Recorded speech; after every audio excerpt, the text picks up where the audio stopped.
नमस्कार, the wire में आपका स्वागत है। मैं हूं आरफा खानम शेरवानी। श्रीनगर के लाल चौक पर अभी ऐतिहासिक घटना हुई है जिसमें राहुल गांधी, जो विपक्ष के सबसे बड़े नेता हैं इस वक्त देश में, वो अपने लगभग 150 दिनों की यात्रा पूरी करने से ठीक पहले, एक दिन पहले, वो यहाँ पर लाल चौक पर उन्होंने झंडा फहराया है। हमारे साथ योगेंद्र यादव जी मौजूद हैं, स्वराज अभियान के, जो कि इस पूरी यात्रा को लगातार उनके साथ हैं।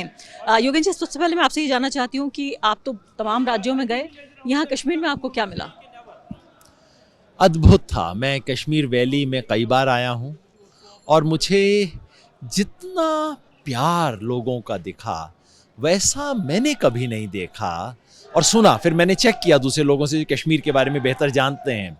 सब ने कंफर्म किया कि पिछले कई सालों नहीं, पिछले कई दशकों में किसी नेशनल लीडर को इस प्यार से वेलकम नहीं किया गया है जितना इस बार इस यात्रा के दौरान राहुल गांधी को किया गया। मैं समझता हूँ कश्मीर वैली एक उम्मीद देखती है इसके अंदर। बहुत दिन बाद कोई एक उम्मीद की किरण दिखाई देती है।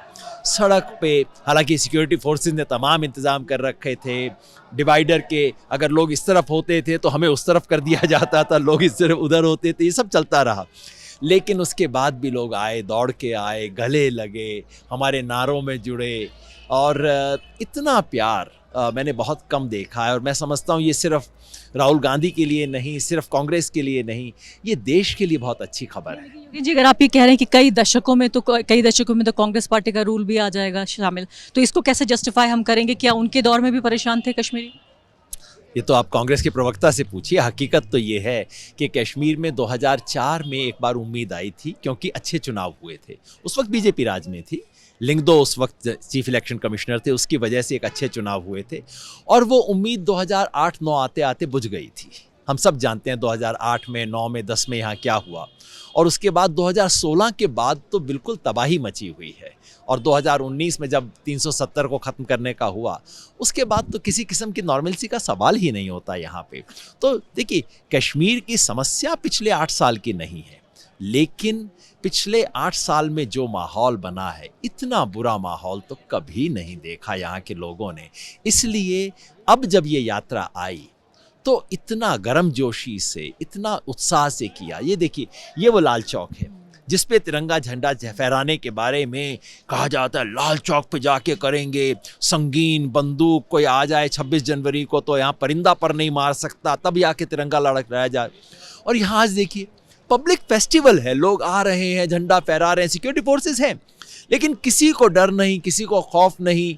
ना तिरंगे फैलाने से किसी को डर लग रहा है, ना किसी को सिक्योरिटी फोर्सेस की प्रेजेंस से डर लग रहा है। ये तमाम अपने आप हुए जा रहा है।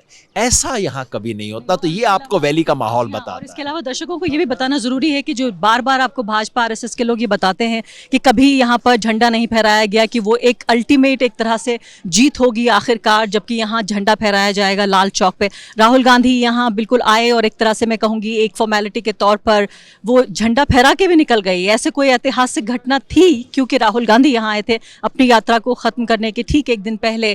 लेकिन जिस तरह से, और खासकर योगेंद्र जी, क्या इसको जब ये कहते हैं कि भाजपा आरएसएस के लोग कि हम यहाँ झंडा फहराएंगे, तो ये एक तरह से कहते हैं कि कश्मीरी लोगों के खिलाफ हम झंडा फहराना चाहते हैं? दिक्कत ये है अरफा कि हम कश्मीर के बारे में ये तो कहते हैं, हम मतलब बाकी हिंदुस्तान के लोग ये कहते हैं कश्मीर भारत का अभिन्न अंग है। मैं भी कहता हूँ और फख्र से कहता हूँ, अभिन्न अंग मतलब अटूट हिस्सा है। अब अटूट हिस्से का मतलब क्या, ये हम भूल जाते हैं। हम अटूट हिस्सा वो होता है, ये मेरी उंगली है, आप इस पे ऑल पिन लगाइए, यूं करूंगा ना मैं, क्योंकि मेरी उंगली का दर्द मेरा दर्द है। अटूट हिस्सा वो है जिसका दर्द मेरा दर्द हो।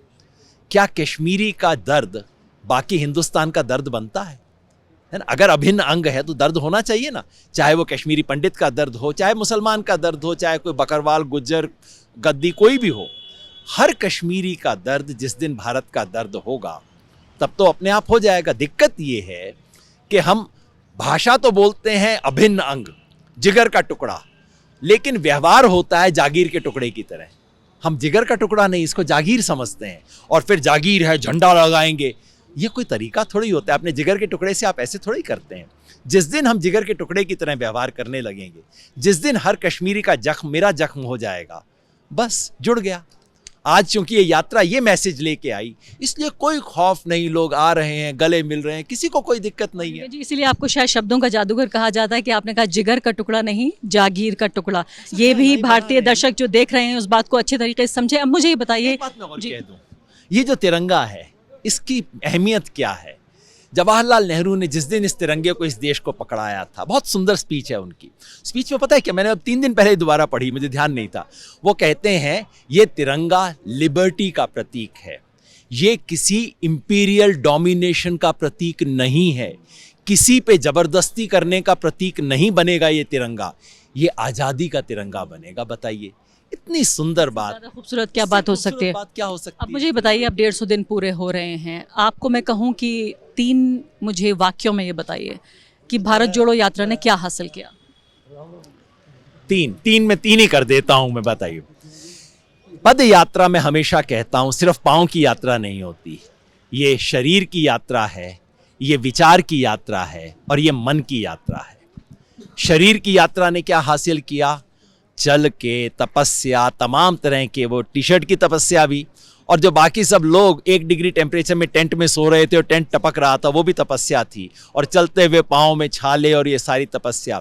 इस तपस्या ने इन हजारों लोगों को नहीं, सिर्फ इस देश को हिम्मत दी है। हिम्मत ये कि जोरो जुल्म के खिलाफ हम सड़क पे आ सकते हैं। देखिए, दुनिया में जब भी कुछ बड़ा बदलाव हुआ है वो तभी हुआ है जब पब्लिक सड़क पे आई है, आवाम सड़क पे आ गया है। इस यात्रा ने हिम्मत दी। नंबर 1, आपने 3 बात बोली है। नंबर 2, ये यात्रा एक विचार यात्रा है। कोई भी यात्रा विचार यात्रा होती है। नानक, कबीर, बुद्ध, शंकराचार्य जब घूमे, विचार की यात्रा थी। इस यात्रा ने इस देश को एक नया सपना दिया है, एक नया विजन दिया है, लेकिन वो बहुत नया नहीं है। ये वही विजन है जो इस देश के संविधान में लिखा हुआ है। इस यात्रा ने इस देश के संविधान का जो विचार है उसे दोबारा नए शब्दों में स्थापित किया है।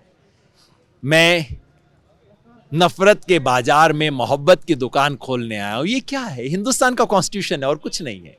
और इस यात्रा ने दिखा दिया कि नफरत के बाजार के ग्राहक कम हैं और मोहब्बत की दुकान का शटर खुलने से पहले दुनिया लाइन लगा के खड़ी हुई है। ये दूसरी विचार यात्रा।